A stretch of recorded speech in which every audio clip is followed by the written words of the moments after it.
मी संयुक्ता देशमुख आणि स्वागत आहे आपलं राष्ट्र महाराष्ट्रमध्ये। महाराष्ट्राच्या राजकीय रंगमंचावर नवीन ट्विस्ट आले।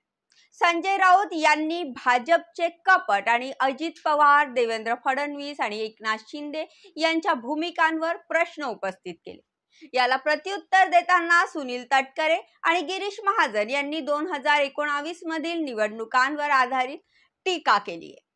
ठाकरे गटाचे खासदार संजय राऊत यांनी भाजपावर महाराष्ट्राबाबत कपट केल्याची टीका करत अजित पवार, देवेंद्र फडणवीस, एकनाथ शिंदे हे राज्यातील मोठे कलाकार असल्याचं त्यांनी म्हटलं आहे।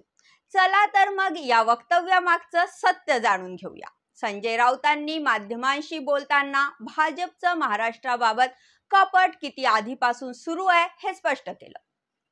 त्यांची टीका होती की अजित पवार, देवेंद्र फडणवीस आणि एकनाथ शिंदे हे नाटकातील कलाकार असल्यासारखे वागत आहेत।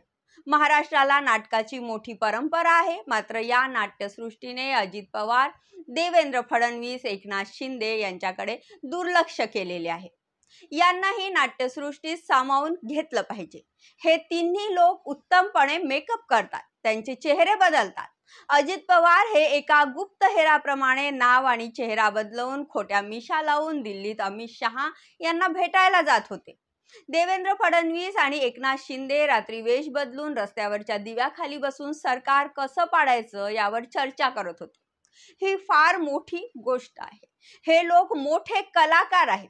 सुनील तटकरे यांनी संजय राऊतांना प्रत्युत्तर दिलाय। त्यांनी विचारलं की 2019च्या निवडणुकीत जनतेचा कौल झुगारून महाविकास आघाडीची स्थापना झाली, तेव्हा ते कोणाचं कपट होतं? 2019 मध्ये ज्यावेळी शिवसेना आणि भारतीय जनता पक्ष एकत्र लढले आणि त्यानंतर याचं संजय राऊतांनी शरद पवारांकडे जात महाविकास आघाडीची स्थापना केली, त्याला काय म्हणायचं? जनतेच्या कौलाला छेद देण्याचं काम संजय राऊतांनी केलं, मग ते कपट कोणाचं होतं? भाजपचे नेते गिरीश महाजन यांनीही संजय राऊतांच्या टीकेवर प्रतिक्रिया दिली। त्यांनी म्हटलं की मुळात नटसम्राट कोण आणि कॉमेडी कोण करतं हे राज्यात सर्वांना माहिती आहे। या राज्यात नकलाकार कोण आहे हे देखील सर्वांना माहिती आहे। त्यामुळे संजय राऊतांनी याबाबत बोलूच नये। त्यांनी सकाळी भोंगा वाजवायचं काम करत राहावं। या चर्चेमुळे महाराष्ट्राच्या राजकारणात पुन्हा एकदा वादाची लाट उसळली आहे। भाजपचे कपट कधीपासून सुरू आहे यावरून वादविवाद सुरू झाले आहेत। आणि पहा, आगामी राजकीय घटनांमध्ये कोणते नवीन वळण येते हे पाहणे महत्त्वाचे ठरणार। याबद्दल आपल्याला काय वाटते हे आम्हाला खाली कमेंटमध्ये कमेंट करून नक्की सांगा।